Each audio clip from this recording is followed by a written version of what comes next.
Assalamualaikum warahmatullahi wabarakatuh. Kami dari kelompok 5 akan mempresentasikan makalah kami yang berjudul Memperkukuh Rasa Persatuan dan Kesatuan Bangsa dalam NKRI. Indonesia itu merupakan negara kesatuan yang memiliki sebuah Bhinneka Tunggal Ika yang memiliki arti berbeda-beda tetapi tetap satu juga. Apa sih makna arti persatuan kesatuan? Ada 3 poin penting arti persatuan dan kesatuan. Yang pertama itu sikap toleransi, yang kedua saling tolong menolong atau kebersamaan, dan yang ketiga itu sikap nasionalisme. Selanjutnya prinsip persatuan kesatuan, ada 5 prinsip. Yang pertama itu prinsip nasionalisme, yaitu mencintai produk dalam negeri tapi tidak melebih-lebihkan, seperti kayak memaksakan kehendak orang lain untuk masuk ke negeri kita, yaitu Indonesia. Yang kedua itu prinsip Bhinneka Tunggal Ika, yang pastinya saling toleransi, nggak mandang jenis warna kulit, suku, ras, bangsa, itu semuanya tetap harus bersatu. Yang ketiga itu prinsip bertanggung jawab. Yang keempat itu prinsip persatuan, yang artinya kita sebagai generasi milenial yang akan menjadi penerus generasi selanjutnya. Yang kelima itu adalah wawasan Nusantara. Sebagai warga negara yang baik, tentunya kita harus mengerti pengertian atau makna dari negara Indonesia ini. Makna tersebut penting untuk mempertegas identitas negara Republik Indonesia. Nah, kata negara itu berasal dari bahasa Sanskerta, nagari atau negara yang artinya kota. Negara itu memiliki arti luas dan sempit.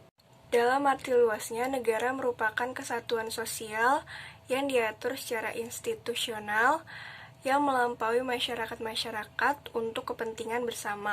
Sedangkan dalam arti sempit, negara disamakan dengan lembaga-lembaga tertinggi dalam kehidupan sosial yang mengatur, memimpin, dan mengkoordinasikan masyarakat supaya hidup wajar dan berkembang terus. Negara adalah organisasi yang di dalamnya ada rakyat, wilayah yang permanen, dan pemerintahan yang berdaulat. Nah, kalau tujuan secara umumnya yaitu 1. Memperluas kekuasaan semata, menyelenggarakan ketertiban umum, mempunyai kesejahteraan umum. Terus ada juga perbedaan negara kesatuan dan negara federasi. Kalau negara kesatuan itu adalah negara yang tidak tersusun dari beberapa negara.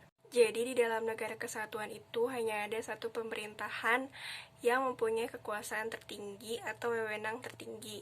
Pemerintah inilah yang bisa memutuskan apapun yang ada di dalam negara tersebut.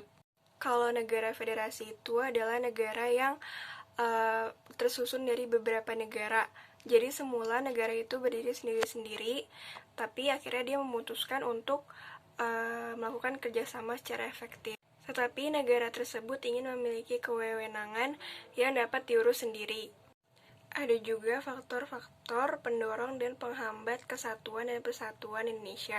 Kalau faktor-faktor pendorongnya yaitu adanya rasa senasib dan seperjuangan yang diakibatkan oleh faktor sejarah, adanya ideologi nasional, adanya tekad dan keinginan untuk bersatu di negara Indonesia, adanya semangat persatuan dan kesatuan dalam bangsa, bahasa, dan tanah air Indonesia. Terus kalau faktor penghambatnya adalah yang pertama, kurangnya toleransi antar golongan, kurangnya kesadaran dari masyarakat Indonesia, adanya ketidakpuasan dari hasil-hasil pembangunan. Jadi kesimpulannya adalah negara Indonesia adalah negara kesatuan berbentuk republik yang wilayahnya merupakan kesatuan dari ribuan pulau.